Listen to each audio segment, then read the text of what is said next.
Assalamualaikum warahmatullahi wabarakatuh. Sebelumnya saya ingin memperkenalkan diri saya. Nama saya Arif Yogastira dari semester 5, Prodi Ekonomi, Fakultas Manajemen Bisnis. Saya dari Universitas Pancasakti.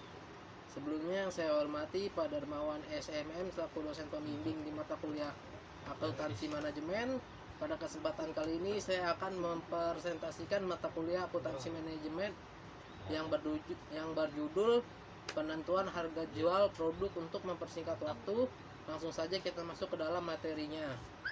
Harga pokok produksi adalah unsur yang harus tercatat di dalam sebuah laporan keuangan, karena di dalamnya terdapat berbagai macam daftar biaya yang bisa menjadi tolak ukur penjualan produk perusahaan.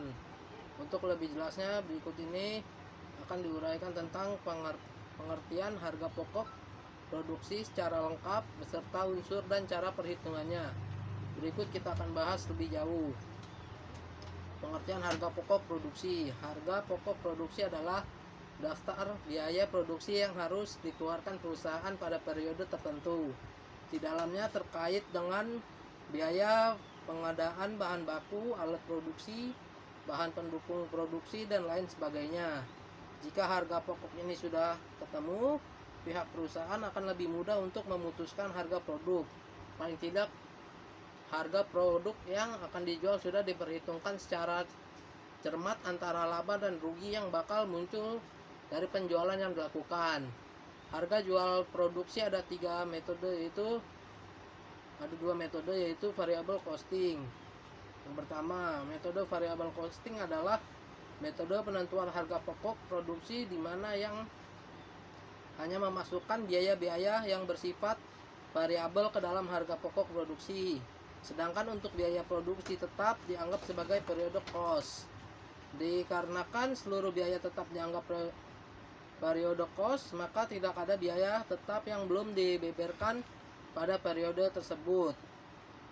Contoh laporan laba rugi variable costing dan variable full costing. Contoh laporan laba atau rugi menggunakan metode variable costing. November, laporan laba rugi, perhitungan laba rugi. Pada tahun 1999 PT Bambu memproduksi 1000 unit batako. Biaya produksi yang dikeluarkan selama tahun 1999 adalah sebagai berikut. Di sini ada biaya bahan baku 500.000, biaya tenaga kerja langsungnya 350.000, biaya bahan penolong 100.000, biaya tenaga kerja tidak langsung 110.000, depresiasi bangunan pabrik 100.000. Dan ada data lainnya yang diperoleh selama tahun 1999 adalah harga jualnya Rp 2.000 per unit. Produk terjual sebanyak 900 unit. Persediaan awal 100.000 metode full costing dan 90.000 metode variable costing. Persediaan akhir 232.000 metode full costing dan 212.000 metode variable costing. Pembebanan BOP berdasarkan BTKL. Kapasitas normal dicapai pada saat BTKL sebesar Rp 400.000 per tahun dengan perkiraan BOP variabel Rp 250.000 dan BOP tetap Rp 110.000. Biaya administrasi dan umum Rp 100.000, biaya iklan Rp 300.000. Dan di sini metode full costing, yang A tarif BOP dalam kurung FOH per unit. BOP T 110, BOP V 250 plus dan jumlahnya menjadi BOP 360.000. Tarif overhead pabrik berdasarkan BTKL di mana kapasitas normal dicapai pada jumlah Rp 400.000. Tarif BOP FOH sama dengan 360.000 dikali 100% sama dengan 90% dari BTKL 450.000. Yang B di sini ada BOP yang dibeberkan untuk tahun 1969 sama dengan 90% dikali 350.000 sama dengan 315.000. PT Bambu, laporan atau laba rugi untuk periode yang berakhir 31 Desember 1999. Penjualan RP 2000 dikali 900 unit sama dengan 1.800.000.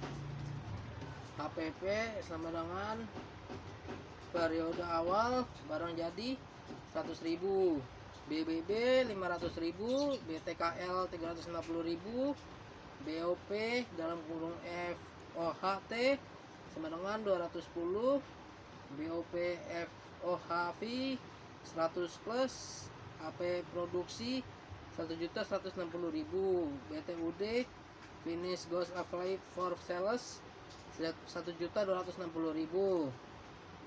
Persediaan akhir barang jadi 232.000 minus. HPP sebelum penyelesaian 1.028.000. Selisih kapasitas menguntungkan 315.000 dikurang 310.000. Harga setelah penyesuaian sama dengan 1.033.000. Laba kotornya 777.000. Biaya usahanya 0, biaya administrasi dan umum 100.000, biaya iklan 300.000 plus 400.000. Laba bersih sebelum pajak EBT sama dengan 377.000. Dan yang kedua ada harga full costing, yaitu metode harga pokok pesanan full costing. Menurut Mulyadi 2014, perusahaan yang produksinya berdasarkan pesanan mempunyai beberapa karakteristik, diantaranya 1. Proses pengelolaan produk terjadi secara terputus-putus. Jika pesanan yang satu selesai dikerjakan, proses produksinya dihentikan dan mulai dengan pesanan berikutnya. Yang kedua, produksi dihasilkan sesuai dengan spesifikasi yang ditentukan oleh pemesan. Dengan demikian, pemesannya yang satu dapat berbeda dengan pesanan yang lain. Yang ketiga, produksi ditunjukkan untuk memenuhi pesanan, bukan untuk memenuhi persediaan gudang. Demikian materi yang bisa saya sampaikan pada saat ini. Kurang lebihnya mohon maaf. Wassalamualaikum warahmatullahi wabarakatuh.